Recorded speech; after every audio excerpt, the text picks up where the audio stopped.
Let me share with you two of the best sources of information available. First, as we have mentioned, learn from your own experiences. Become a good student of your own life. It's the information you are most familiar with and feel the strongest about. So make your own life one of your most important studies. And in studying your own life, be sure to study the negative as well as the positive, your failures as well as your successes.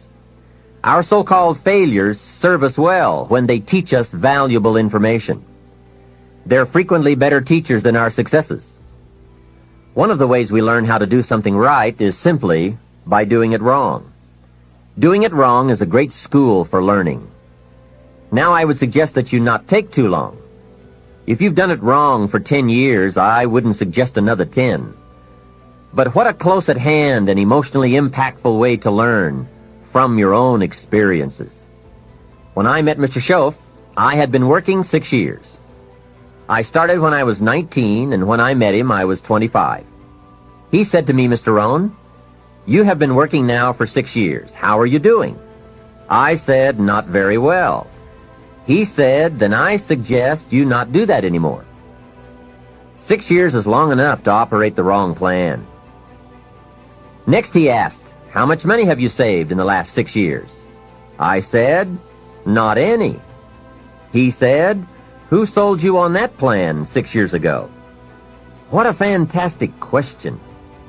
Where did I get my present plan that wasn't working well? Hey, everyone has bought someone's plan. The question is, whose? Whose plan have you bought? Now, those initial confrontations as you come to grips with your own past experiences may be a little painful at first, especially if you have made as many errors as I did. But think of the progress you can make when you have finally confronted those errors by becoming a better student of your own life. Now, the next way to learn is from other people's experiences. And remember, you can learn from other people whether they have done it right or wrong. You can learn from negative as well as positive. The Bible is such a great book because it is a collection of human stories on both sides of the ledger. One list of human stories is called examples. Do what these people did. And the other list of human stories is called warnings. Don't do what these clods did. What a wealth of information. What to do and what not to do. I think it also means, however, that if your story ever gets in somebody's book, make sure they use it as an example, not a warning. There are 3 ways to learn from other people. The first is to listen to the cassettes and read the books by and about people who've accomplished great things. All the successful people I know and work with around the world are good readers. They just read. They are so curious that they are driven to read because they just have to know. It is one of the things they all have in common. Here's a good phrase: all leaders are readers.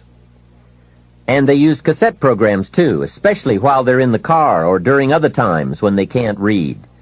Cassettes can help all of us easily pick up new ideas and new skills.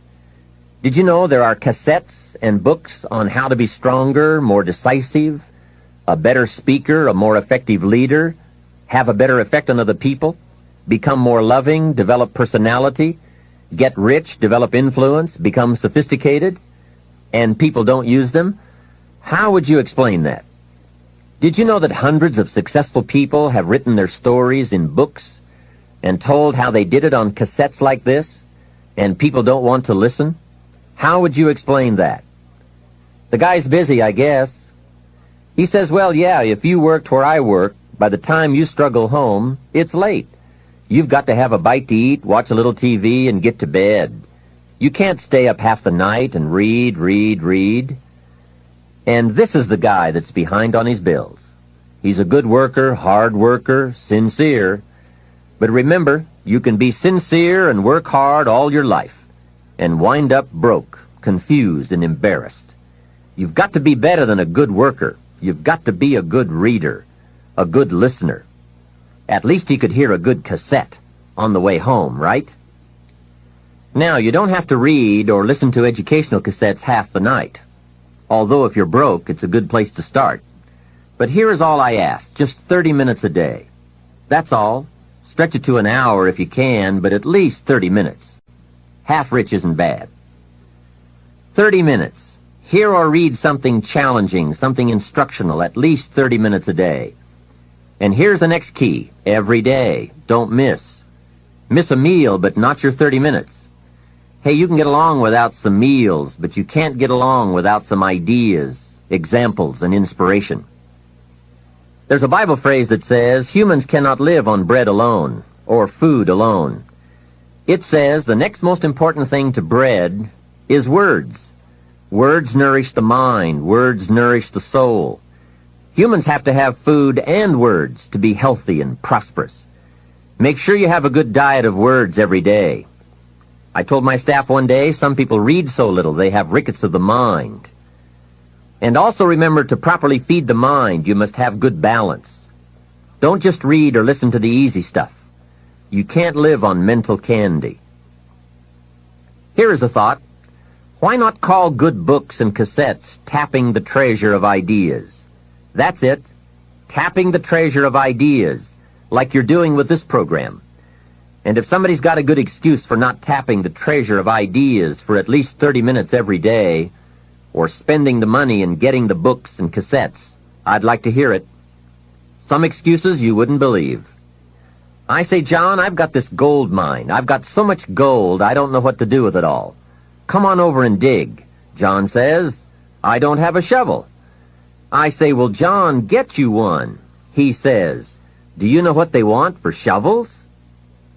Hey, invest the money. Get the cassettes and books. The best money you can spend is money invested in your self-education. Don't shortchange yourself when it comes to investing in your own better future. Mr. Schoaf got me started on my library when I first met him. He said to me, become self-educated. Standard education will get you standard results. Check those numbers and see if that's what you want. And if it isn't, if you want something better than standard, you must become self-educated. So I went to work on my library, and I now have one of the best. Schoaf recommended a couple of books in particular to get me started. Now, I had a Bible, that's 66 books, so that was a pretty good start, and my parents saw to it that I had a good study of the Bible. But the first book Mr. Schoaf told me to get was the book Think and Grow Rich by Napoleon Hill. If you don't already have it, it's a great one to add to your library. Earl Nightingale has put it on cassette. The title should intrigue you. Think and Grow Rich. I read it several dozen times. Schoaf said repetition is the mother of skill. And if you could have seen my bank account at the time, you would have known I needed lots of that kind of repetition. Some of the ideas in that book made major changes in my life. As I look back now, the book was worth thousands, and I bought it for pennies. I learned a very valuable lesson. There can be a great deal of difference between cost and value. Before I met Mr. Schoaf, I used to ask, how much does it cost?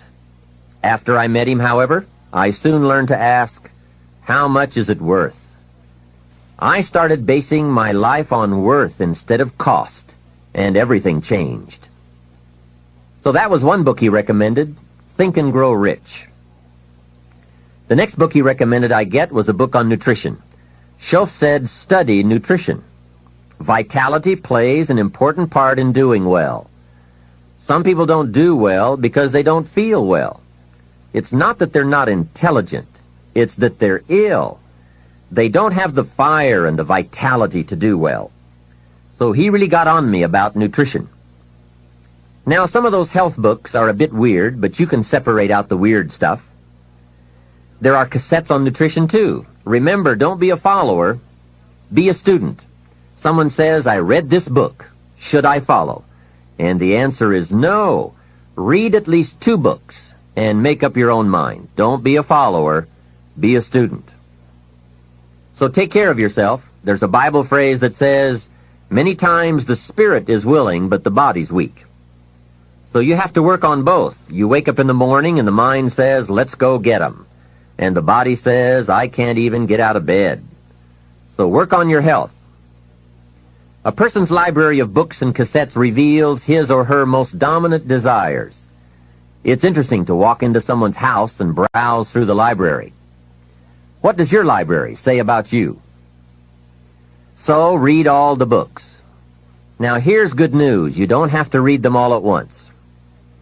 Try this. 2 books a week. In 10 years is 1,000 books. If you read 1,000 books in the next 10 years, do you think they would greatly influence all the dimensions of your life? The answer is, of course. Well, here's what's exciting. It's only 2 books a week. However, I would suggest if you haven't read 2 books a week for the last 10 years, you are about 1,000 books behind. Can you imagine the incredible disadvantage it will be 10 years from now to stride into the marketplace 1,000 books behind? For some confrontations, you won't be a match. And for some opportunities, your knowledge will be too lacking. For some values, your philosophy will be too shallow. Missing skills, missing knowledge, missing insights, missing values, missing lifestyle. It could happen if you don't read the books. Remember, the book you don't read won't help. You can't read too many books, but you can read too few. Now, the next way to learn from others is to listen. Become a great listener. Get around successful people and listen. Listen to what they say, and listen to how they say it. There is something to be said for style as well as content. And never has listening to successful people been easier or less costly than it is today. With cassettes like the one you're listening to now, you can own cassette programs by and about the most successful people in any field. And you can listen to their ideas while you do something else. While driving your car, exercising, getting dressed in the morning, anytime. Listen over and over again until their ideas become your ideas, their inspiration, your inspiration. A lot of the books you're anxious to read, such as Think and Grow Rich, have been condensed and narrated on cassette. Your cassette library of great authors and ideas can be the investment with the greatest return of all. Great cassettes will do more than teach you great ideas. They'll also remind you of the important things you already know but sometimes forget. They'll lift your spirit. They'll keep your mind on what's important, on your goal and how you can achieve it. And what a modest investment for the seeds of fortune. Ideas well written, well spoken, well received, well learned, and well invested can be your driving life force for wealth and happiness. Here's another way to succeed by listening. Choose a really successful person and take him or her out to dinner and listen. Ask questions and listen. If a man is poor, he can really help himself by taking a rich person out to dinner and listening. Spend $50, $60, $80, or $100. Go for the full 9 courses. Start with the hors d'oeuvres. Ask questions. The salad takes 15 minutes. Keep the conversation going. The biggest steak in town takes 45 minutes. Keep it rolling. Ask more questions. Pour on the dessert. Stretch the meal about 2 hours. See, if you get someone successful to eat and talk for 2 hours, he or she may drop ideas in your lap that could change your life. Multiply your income by 2, by 3, by 5. But you're right. Poor people don't usually take rich people out to dinner. That's the problem. The man says if he's rich, let him buy his own dinner. I'm not coming up with any money. And besides, if you worked where I work, by the time you struggle home, it's late. You've got to have a bite to eat, watch a little TV, and get to bed. You can't spend all that time trying to find a rich man to feed. And this man's behind on his installment payments. Behind. He's a good worker, hard worker, sincere. But remember, you can work hard and be sincere all your life and wind up broke and unhappy. You've got to be better than a good worker. You've got to be a good listener. The third way to learn from others is to observe. Watch what successful people do. Here's why. Success leaves clues. Watch how the man shakes hands. People who do well do certain things over and over and over. And if you're clever, you can pick them up. Don't miss anything that could help you change your life for the better. Be a careful observer.